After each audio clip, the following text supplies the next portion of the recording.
대북 제재를 둘러싼 미국과 중국의 온도 차이로 유엔 안보리 결의안 논의는 더뎌지고 정부의 고민은 깊어지고 있습니다.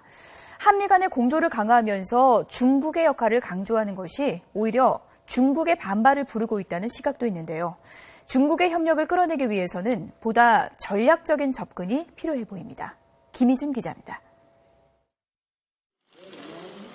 존 케리 미 국무장관과 왕이 중국 외교부장의 대북 제재에 대한談판이 무산되자 정부는 중국의 역할론을 거듭 강조했습니다. 안보리 상임이사국인 중국이 유엔 제재 결의안 도출에 적극적으로 나서달라는 겁니다. 강력하고 실효적인 안보리 결의 도출을 위해 한미 간 긴밀한 공조를 바탕으로 중국의 건설적인 협력을 견인하기 위한 다각적인 노력을 경주해 나갈 예정입니다. 한미 두 나라는 케리 장관의 방중 결과를 공유하고 대응책 마련에 나섰습니다. 토머스 쉐넌 미 정무차관 내정자는 윤병세 외교부 장관을 만나 강력한 안보리 결의안을 위해 한미 간 공조는 물론 중국 등과의 협의를 가속화하겠다고 밝혔습니다.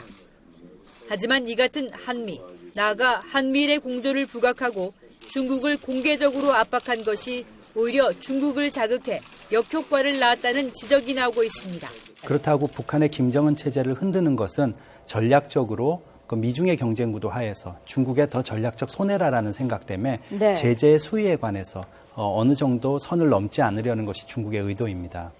따라서 중국이 움직일 명분을 갖도록 국제사회 공조와 물밑 설득을 병행하는 한편 중국의 결정을 기다리는 모습을 보이는 것도 필요해 보입니다.